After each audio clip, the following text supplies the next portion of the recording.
네, 계속해서 주제 내용 쓰는 방법을 가르쳐 드릴게요. 주제 내용이 이렇게 세 개로 나눠져 있는데요. 우리가 마음대로, 내 생각대로 글을 쓰는 게 아니라 토픽이 정해준 규칙에 따라서 글을 써야 합니다. 우리가 토픽 홈페이지에 들어가 보면요, 이런 게 정보가 있습니다. 토픽에서 여러분들이 54번을 쓸 때 이런 규칙을 따라서 쓰세요, 이런 게 있어요. 그것을 여러분들에게 가르쳐 드리도록 하겠습니다.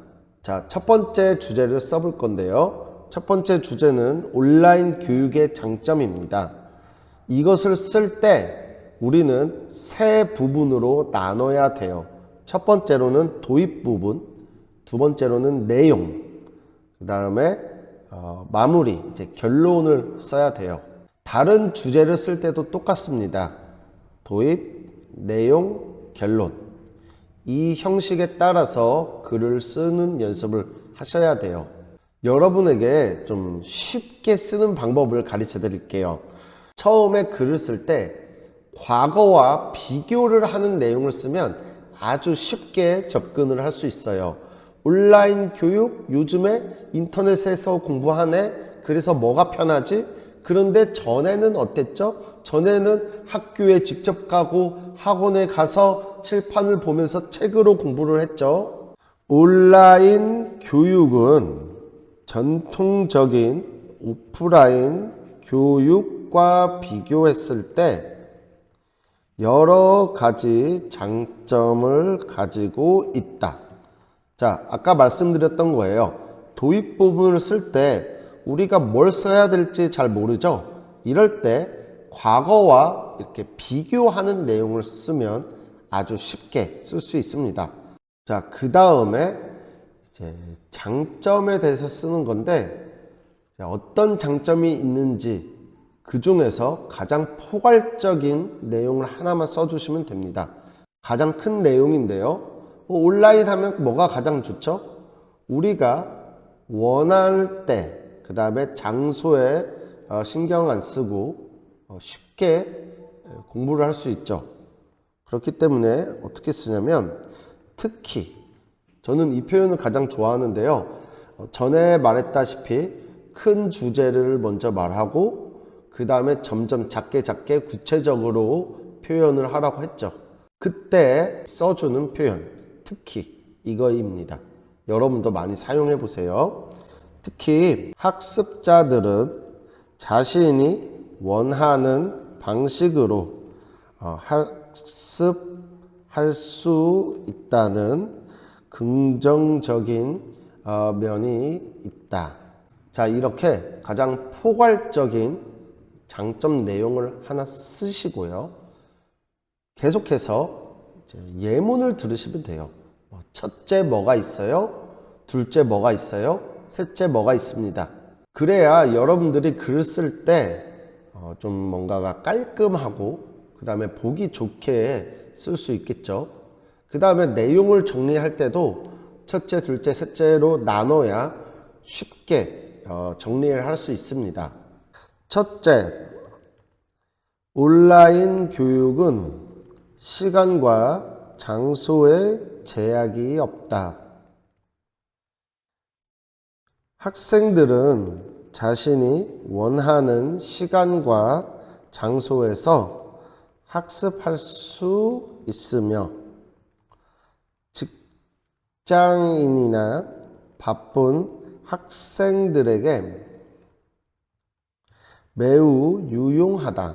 자, 첫 번째로 온라인 교육의 장점은 시간과 장소에 제약이 없다.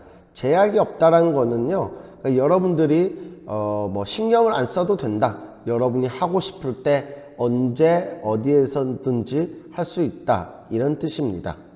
자, 계속해서 두 번째, 둘째, 교육 기회의 확대라는 장점이 있다.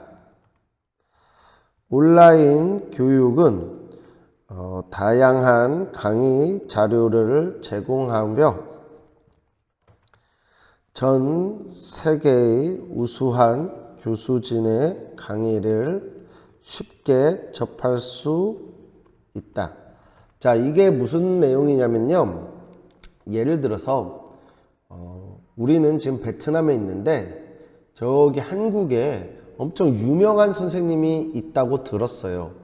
나도 그 선생님과 같이 공부를 하고 싶은데 너무 멀어서 어떻게 공부해야 될지 몰라요. 그런데 요즘은 온라인이기 때문에 장소가 멀리 있어도 온라인을 통해서 바로 이렇게 인터넷에서 실시간으로 공부를 할 수 있죠. 그래서 더 많은 교육 기회가 생긴다. 이런 내용이었습니다. 자, 세 번째 가볼게요. 셋째, 비용 절감 효과가 크다. 오프라인 수업과 달리 온라인 수업은 교통비와 교재비가 절약되며 무료 강의도 많아서 경제적인 부담이 적다. 자, 이게 무슨 말이냐? 예를 들어서 우리가 학원에서 직접 공부를 해요. 오프라인으로요. 그러면 우리가 집에서 학원까지 이동을 해요. 그럴 때 교통비가 많이 들죠. 오토바이 기름값도 될 수 있고 아니면 택시나 버스 비용이 들 수 있죠. 그런데 온라인으로 하면 우리가 이동할 필요 없이 그냥 집에서 컴퓨터로 바로 공부할 수 있기 때문에 그 돈이 절약되고요. 그 다음에 이제 교재비가 절약돼요. 교재비는 책값이에요. 책값. 학원에서도 학생들이 이렇게 왔어요. 그러면 책을 만들어야 되는데 그 책을 만들 때 이 인쇄 비용이 많이 들죠. 그렇지만 온라인은 어때요? 딱 파일을 이렇게 딱 올리기만 하면 누구든지 다 사용하고 볼 수 있기 때문에 그 비용들이 절약되고 아껴진다. 이 뜻입니다. 그 다음에 요즘에는 이제 페이스북이나 유튜브나 틱톡에서 많은 사람들이 이 무료 강의도 공유를 하죠. 그렇기 때문에 경제적인 부담이 적다. 이렇게 세 가지의 장점을 써봤는데요. 이 장점들을 하나하나 쓸 때 또 예시를 들어주면요. 좀 더 길고 풍부한 내용이 될 수 있겠죠. 자, 이제 마지막으로 결론 쓰기를 공부해 보겠습니다. 결론 쓰기는요. 아주 쉽습니다. 위의 내용에서 우리가 첫째, 둘째, 셋째 세 가지 장점을 써봤죠. 그것을 종합하고 그 다음에 장점이니까 마지막에 그래서 좋다. 이렇게만 쓰시면 됩니다. 그 다음에 두 번째 주제 내용을 언급해야 되는데요. 두 번째 주제는요. 온라인 교육의 단점이잖아요. 그러니까 우리는 이런 내용을 준비를 하는 겁니다. 이렇게 해서 장점이 있지만 단점도 있다. 이렇게 마무리를 해주시면 됩니다.